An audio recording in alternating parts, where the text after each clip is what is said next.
Alors le propos qu'on m'a demandé de traiter, c'est de savoir si finalement le diabète n'était pas une maladie chirurgicale. Vous allez voir, c'est un peu moins simple que cela, mais tout de même, il y a des perspectives qui sont intéressantes. D'obèses dans mon pays. Alors pourquoi cette obésité est aussi importante sur le plan mondial? Eh bien c'est parce que les populations qui en ont le plus pâti sont les populations qui ont été sélectionnées au fil des années, au fil des siècles, pour avoir des gènes d'épargne. Et je prendrai 3 exemples de populations qui ont été ainsi sélectionnées par des années de disette.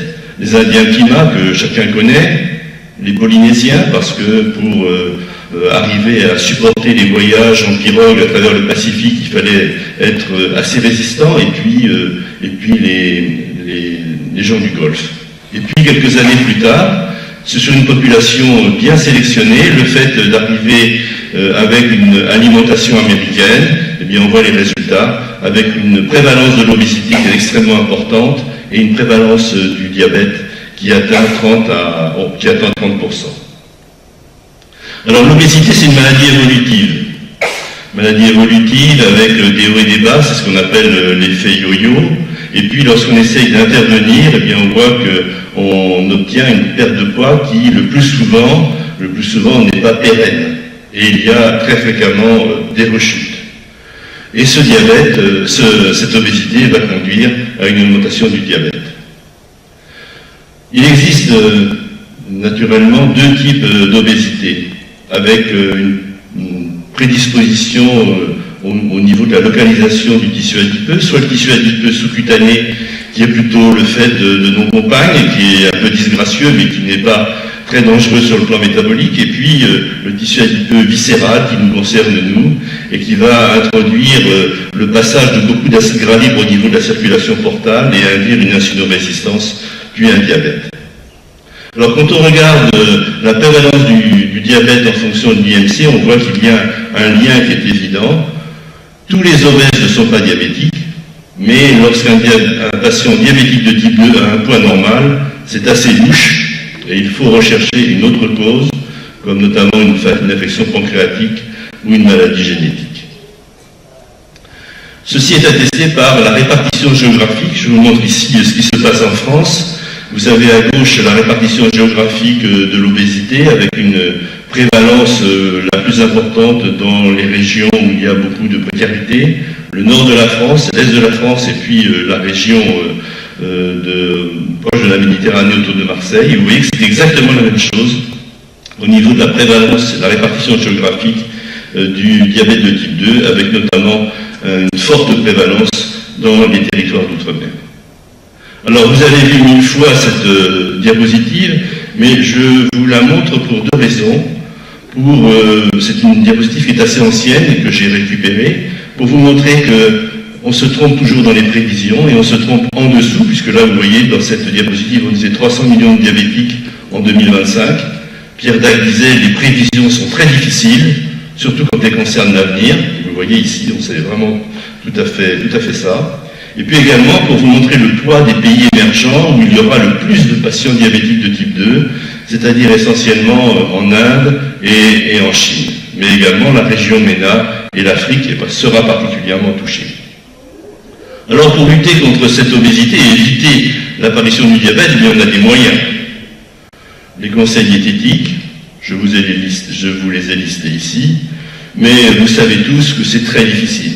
Et arriver à faire changer le mode alimentaire des patients est extrêmement difficile. Nous sommes les premiers à ne pas trop modifier nos habitudes alimentaires. Il suffit de voir un peu notre comportement lors des pauses et on voit tout de suite que nous ne sommes pas de bons exemples toujours pour nos malades. Et en fait, la clé du succès pour la prise en charge d'une obésité, c'est le suivi régulier en consultation des patients. Un malade ou une malade, une obèse, qui ne revient pas en consultation, c'est une obèse qui a regrossi. Alors, l'autre point, c'est l'augmentation des dépenses énergétiques. Vous ne voyez pas mon nom, augmentation des dépenses énergétiques, et vous voyez ici, je vous ai mis quelques chiffres calories dépensées pour 30 minutes. Vous voyez que quand on reste assis comme on le fait actuellement, on ne dépense pas beaucoup. Au cours du sommeil, on dépense un peu plus parce que probablement on s'agite. Et puis, faire des courses, eh bien, quand même, c'est pas mal. 130 calories pour 30 minutes. Ça fait un peu maigrir, ça fait aussi maigrir un peu le porte-monnaie. Alors, est-ce que ça marche, ces techniques? Ben oui, ça marche, parce que les études qui ont été faites, il y en a au moins 3, la DPP, la DAQUIN et la DPS, c'était fait de manière très sérieuse, avec un coaching. La DPP, c'était fait aux États-Unis. Vous voyez, il y avait 3 bras, il y avait 2 bras, activité physique et diététique, metformine, et puis bien sûr un bras placebo. La DAQUIN, c'était fait en Chine, et la DPS a été faite en Finlande, et on voit qu'on diminue chez les patients prédisposés au diabète de façon considérable l'apparition du diabète de type 2. Mais il faut bien dire que c'était fait au prix d'un coaching très important qu'on ne peut pas faire en pratique courante, et que lorsque l'on relâche ce coaching, eh bien, il y a une récidive et une réapparition des cas de diabète de type 2. Alors, on avait des médicaments. Bien sûr, on a interrompu depuis longtemps les diurétiques, les hormones thyroïdiennes et laxatifs, mais moi j'ai connu ça quand j'étais jeune interne, et puis des médicaments qui ont été retirés du commerce, l'isoméride, la Complia, le Sibutral et le Mediator. Quant au Xénical, il est encore dans le commerce, mais vous le savez, il n'est pas très efficace. Alors quand on feuillette les revues médicales, les revues féminines essentiellement, on trouve des choses que vous voyez ici, la soupe aux choux en comprimé, qui, semble-t-il, donne des résultats intéressants. C'est sûr que si on prend que des comprimés de soupe aux choux, eh bien, on va perdre du poids. Alors, devant ce relatif échec d'une prise en charge médicale de l'obésité, eh bien, on s'est intéressé depuis quelques années sur une solution chirurgicale, avec des techniques différentes. Les anneaux qui ont été très utilisés au tout début, puis la sleeve, donc une gastrectomie partielle calibrée, et puis le bypass. Et vous voyez ici la répartition de ce qui est fait en France, avec une évolution, puisque globalement on a une augmentation des actes chirurgicaux, mais on a une diminution de la pose d'anneaux et une augmentation des sleeves. Ce sont surtout les sleeves qui sont actuellement pratiqués, parce que les bypass sont des gestes opératoires qui sont assez compliqués. Vous voyez ici un anneau avec là la petite poche de l'estomac qui persiste au-dessus de l'anneau, et puis ce que ça donne quand on fait l'intervention avec des petites incisions, puisque tout cela se fait avec une chirurgie laparoscopique. Alors est-ce qu'on a des bons résultats? Ben oui, vous voyez la perte de poids dans la grande étude suédoise qui s'appelle la SOS. On voit qu'il y a avec les anneaux une diminution du poids de l'ordre de 15%, et avec des résultats bien meilleurs avec le bypass. Est-ce que cette perte de poids, a des conséquences sur le plan clinique? La réponse est clairement oui, et sur des choses que peut-être sur lesquelles on n'attendait pas forcément des résultats aussi intéressants. Sur le cancer, pas chez l'homme, vous le voyez, mais chez la femme, une nette diminution de la fréquence des cancers, notamment des cancers hormonodépendants, puisque vous le savez, le poids des œstrogènes est augmenté du fait de l'existence d'une aromatase dans le tissu adipeux, et plus il y a de tissu adipeux, plus il y a d'aromatase, donc plus il y aura d'œstrogènes, et donc il y avait une des conséquences délétères sur la fréquence, notamment des cancers du sein. Et globalement, la mortalité est diminuée, une mortalité cumulée, aussi bien chez l'homme que chez la femme, pour des raisons multiples. Donc cette chirurgie est quand même assez efficace. Pour ce qui est des comorbidités, on voit qu'il y a une nette diminution de l'incidence de ces comorbidités. Quand on regarde par rapport à une population contrôle en bleu, vous voyez que notamment le diabète a une très nette diminution de son incidence chez les patients qui ont été opérés par une chirurgie bariatrique. Et ceci est vrai également pour l'hypertension artérielle, pour l'hyperglycémie, mais aussi pour le syndrome des apnées du sommeil et pour la stéatose hépatique. Donc c'est une chirurgie qui est efficace, et elle est efficace aussi sur le diabète de type 2. Alors il faut déjà bien définir ce qu'est la rémission du diabète. Alors on pense que la rémission du diabète, elle est définie ainsi, vous voyez, HbA1c en dessous de 6%, glycémie à jeun normale, arrêt des antidiabétiques oraux, donc quelqu'un qui n'est plus diabétique. Les rémissions partielles, eh bien, c'est un peu en dessous, avec toujours une hyperglycémie modérée à jeun. L'amélioration, c'est quand l'HbA1c baisse de plus de 1%, mais que les gens restent sous traitement. Inchangé, il n'y a pas de modification. La récurrence, c'est la réapparition d'un diabète, et on pourrait considérer que les patients sont guéris après 5 ans, mais on préfère parler de rémission prolongée. Que les résultats sont un petit peu différents selon les types d'interventions chirurgicales. Vous voyez, la perte de poids, 15 à 30% du poids, perte de 15 à 30% du poids avec un anneau, 20 à 30 avec une sleeve, vous voyez à quoi ça consiste. Le bypass, 25 à 35, et la dérivation bilio-pancréatique qui est la plus efficace, mais tout de même la plus mutilante, c'est 30 à 40% du poids. C'est-à-dire que quelqu'un qui faisait 140 kg ou 150 kg va se retrouver avec 50 kg de moins. Et ensuite, il faudra faire de la chirurgie esthétique, parce que bien sûr, on va avoir des modifications de la peau avec des plis très importants. La rémission du diabète de type 2, elle suit exactement le même chiffre, avec 98% de rémission dans les dérivations bilio-pancréatiques. Quant à l'amélioration du diabète de type 2, puis vous voyez, c'est dans les chiffres qui sont voisins. Alors, est-ce que cela se traduit dans les études qui ont été faites? Ben oui, vous voyez dans ce travail monocentrique, 150 diabétiques de type 2 mal contrôlés, obèses, traitement médical versus sleeve versus bypass, on voit la perte de poids, 29 kg en sleeve et en bypass, avec à 12 mois, le pourcentage des patients qui ont un HbA1c en dessous de 6%, pratiquement la moitié des malades qui ont eu un bypass sont en rémission. Une autre étude monocentrique donne des résultats assez voisins. Et ce qu'il faut bien comprendre, c'est que la perte de poids n'est pas prédictive de l'amélioration du diabète. Et que l'amélioration du diabète, elle est immédiate. Elle n'attend pas que les gens aient vraiment maigri. Cette méta-analyse est certainement la plus intéressante, puisque vous voyez, elle porte sur près de 8000 patients, avec un pourcentage de rémission du diabète de 66% en cas de bypass et 28% en cas d'anémie. Même chose pour la dyslipidémie et l'hypertension artérielle.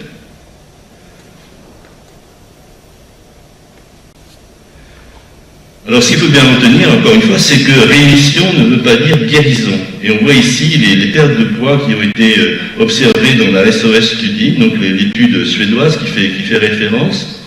Et on voit que la rémission à 2 ans est de 72%, mais qu'à 10 ans, elle n'est plus que de 36%. Et de façon inverse, eh bien, l'incidence augmente de 1 à 7% à 2 ans et à 10 ans. Et la dernière étude que j'avais notée a été publiée lors de l'EASD de 2016 chez des patients diabétiques de type 2, et on voit qu'après 10 ans de bypass, eh bien, 30% sont en rémission de leur diabète, c'est-à-dire sans traitement avec des glycémies normales, et qu'il y a une incidence très nette sur l'apparition des complications micro-angiopathiques. Comment est-ce qu'on explique cette amélioration et cette guérison, du moins rémission du diabète?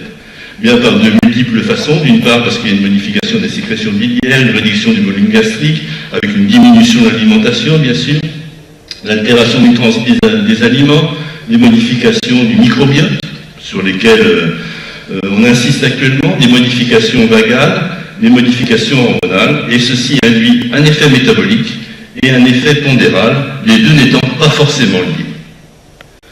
En effet, les hormones interviennent de façon extrêmement importante au niveau de l'estomac par des interventions sur la gréline, qui est une hormone anorexigène, les cellules K qui sécrètent du GIP, et puis les cellules L, le GLP1, le peptide Y et le symptomoduline, qui interviennent aussi dans l'amélioration du diabète. Actuellement, les indications chirurgicales sont claires. Un IMC au-delà de 40 ou un IMC au-delà de 35 avec des comorbidités, d'où un diabète de type 2. Un âge entre 18 et 60 ans, une obésité stable avec un échec des autres techniques de prise en charge et des complications somatiques sévères. Il faut que les patients soient bien informés et bien motivés, parce que ce n'est pas rien de subir une chirurgie métabolique de ce type. Il y a une amélioration dans 80% des cas, au moins sur le poids et souvent sur le diabète, mais souvent des complications, il peut y avoir des complications sévères dans 10 à 15%, et quelquefois des complications tragiques, y compris le décès des patients. Alors la question qu'on m'a posée, c'est faut-il élargir les indications? En clair, chez un diabétique de type 2, qui est simplement en surpoids, peut-on lui proposer une chirurgie métabolique, c'est-à-dire avec un IMC entre 30 et 35? Il y a une méta-analyse qui a été faite qui regroupe un certain nombre d'études, 343 patients, avec 66% des femmes qui avaient un IMC en dessous de 35. Et on obtient là aussi une rémission importante du diabète, 80%, et une réduction de l'HbA1c de 2,9%. Et l'efficacité sur le diabète, pour les raisons que je vous ai indiquées, est identique à celle des patients qui avaient une obésité sévère. Donc on serait tenté d'élargir les indications de la chirurgie métabolique. En fait, il faut bien retenir les contre-indications de cette chirurgie. Les contre-indications sont les patients de plus de 65 ans qui ont des psychoses, qui sont toxicomanes ou alcooliques, qui ont des cancers, bien sûr, des pathologies graves, une hernie hiatale importante parce qu'ils vont faire une œsophagite et un reflux. Et puis on peut discuter l'insuffisance cardiaque et les dépressions. Il faut bien retenir en tête ces contre-indications. Et la prise de position des sociétés savantes, et notamment de l'IDF, c'est de dire qu'en dessous de 30 kg par mètre carré d'IMC, eh bien, il n'y a pas d'indication actuelle, conditionnelle entre 30 et 35, mais ce n'est pas une indication prioritaire. On peut éventuellement proposer une intervention chirurgicale chez des diabétiques de type 2 obèses avec un IMC entre 35 et 40, à condition qu'il n'y ait pas d'autre solution. Et la prise de position des sociétés savantes va toujours dans ce type de disposition, parce qu'après la chirurgie métabolique, il faut un suivi à vie. Il y a des modifications très importantes sur le mode de vie, et malheureusement, beaucoup de malades sont perdus de vue. Une fois qu'ils ont été opérés, eh bien, ils ne sont plus régulièrement suivis, avec quelquefois des catastrophes, notamment chez les patients qui ont subi un bypass, parce qu'il peut y avoir des carences vitaminiques gravissimes, notamment B1, qui peuvent entraîner des gaillets verniques. Donc il faut bien que les patients sachent que l'intervention chirurgicale ne va pas tout régler et qu'il faudra qu'ils soient suivis de façon permanente. Alors en conclusion, je voudrais insister sur le fait que vous reteniez bien que l'obésité, c'est un véritable problème de santé publique qui est croissant et qui induit l'épidémie de diabète, qui nécessite une prise en charge multidisciplinaire, que la chirurgie, c'est réellement le traitement efficace à long terme, mais qui n'est pas sans risque ni sans conséquence, qui entraîne une perte de la liberté de manger, qui permet certes d'obtenir une rémission du diabète, et la question qui m'était posée, c'est de savoir si on pouvait élargir les indications avec un IMC en dessous de 35, eh bien je crois qu'il est beaucoup trop tôt pour l'affirmer en absence d'études prolongées.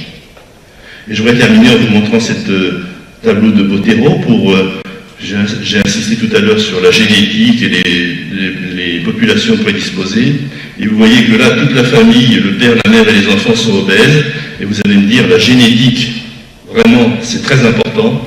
Je vous conseille à ce moment-là de regarder le chat, et vous voyez que lui aussi est obèse, donc l'environnement aussi intervient de façon capitale dans l'obésité. Je vous remercie.